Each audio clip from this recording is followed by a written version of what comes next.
Bonjour chers professionnels de santé, chers collègues. Je réponds au nom de Martin Ayeyon. Je suis urgentiste réanimateur. Je suis membre de l'équipe d'intervention régionale de la CEDEAO. Je suis expert en prévention et prise en charge des fièvres hémorragiques virales. Je m'en vais vous entretenir sur les mesures de prévention et de contrôle IPC. Alors, on appelle mesures de prévention et de contrôle IPC les barrières ou les moyens utilisés pour contrôler une épidémie. Pour le cas de coronavirus, la maladie Covid-19, le contexte actuel, les praticiens hospitaliers doivent commencer par avoir un comportement nouveau. Et ce comportement nouveau, c'est de respecter les barrières, les moyens de barrière pour contrôler l'infection. Ceci appelle un changement de comportement dans l'enceinte des structures sanitaires. Alors, tout agent ou tout praticien hospitalier, une fois dans le centre de traitement ou dans un centre de santé ou dans les hôpitaux, doit désormais se munir de leur masque ou de leur bavette chirurgicale, celle-ci, et ils doivent porter de façon permanente, telle que je l'ai fait, et garder tout le temps où ils auront à passer dans le centre de traitement ou dans un centre de santé ou dans les hôpitaux. Ils doivent maintenant avoir une tenue correcte. Tenue correcte, c'est une blouse manche courte, telle que je l'ai, avec deux pantalons et des bottillons. Le fait de porter des chemises en bas, c'est-à-dire en dessous des blouses, n'est pas un meilleur comportement parce que nous risquons d'emporter à la maison ces microbes, ces pathogènes pour nous infecter nous-mêmes ou infecter nos familles. Nous devons réorganiser les consultations. La réorganisation de ces consultations nous amène à réduire les contacts avec les patients, c'est-à-dire toucher moins les patients. Faisons un examen clinique précis, une fois pour de bon, et ne pas à revenir chaque fois quand on veut avoir plus de précision, ne pas être amené à toucher régulièrement les patients. Ces examens cliniques doivent désormais se faire avec les mains gantées. Une fois fini l'examen clinique, nous allons enlever ces gants et aller laver nos mains. Cela voudra dire que nous devons avoir systématiquement des points d'eau dans nos salles de consultation. Chers collègues, j'avais parlé au départ du port des masques ou de bavettes chirurgicales. Voilà une. La bavette chirurgicale. Pour la mettre, nous observons qu'il y a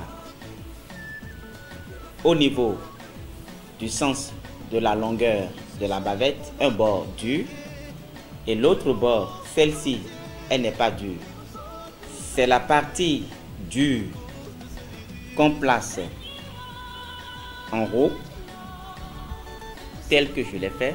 La partie en bas épouse le menton et la partie dure épouse la racine du nez. Voilà. Et vous portez votre bavette comme ça. Pour l'enlever, vous utilisez l'index des deux mains. Vous irez chercher les lacets derrière et vous les enlevez comme ça. Après, il faut les mettre dans la poubelle et aller se laver les mains. Le deuxième type de masque dont j'ai parlé dès le début, le voilà. C'est le masque FFP2.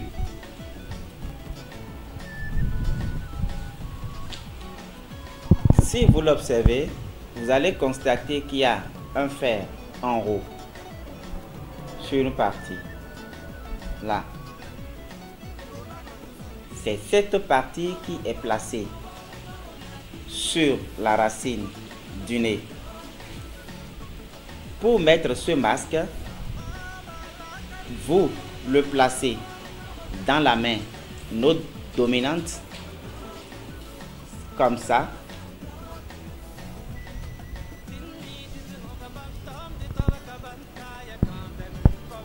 De façon à avoir les lacets au dos de la main. Alors, vous rapprochez maintenant le masque comme ça sur le nez, en ayant soin de garder, tel que je l'ai dit, la partie où il y a le fer sur la racine du nez. Cette main, qui est la main dominante cette fois-ci, va saisir l'un des lacets. Cette main dominante va saisir l'un des lacets et le premier lacet saisi, c'est celui qui est situé en haut. Et on le tire comme ça sur la tête, comme ça. Et le deuxième lacet, la main vient chercher le deuxième lacet toujours qui est en bas et l'envoie derrière sur la nuque. Et vous ajustez correctement. Pour enlever le masque FFP2 de ce genre qui a deux lacets, cette fois-ci, vous prenez l'index des deux mains et vous irez chercher le lacet au niveau de la nuque. Comme ça. Vous tirez, vous l'envoyez comme ça. Et l'autre lacet est allé chercher cette fois-ci et vous l'enlevez comme ça. Ensuite, on le jette à la poubelle et on se lave les mains. Ce masque FFP2 dont j'ai fait la démonstration du port et du retrait tout à l'heure est porté par le personnel formé, habilité à aller donner des soins aux patients suspects, probables ou confirmés dans un centre de traitement. Il est aussi utilisé par les techniciens qui sont habilités à aller faire le prélèvement. Je profite de cette occasion pour remercier le Conseil national de l'Ordre national des médecins du Bénin, en partenariat avec l'Institut Se Protéger pour sauver des vies, d'avoir pris cette initiative de mettre des spots vidéo d'information, de communication et d'enseignement pour le personnel soignant dans le cas de cette maladie Covid-19. Chers collègues, chers praticiens, personnel soignant, protégeons-nous pour sauver des vies, protégeons nos familles, protégeons la communauté.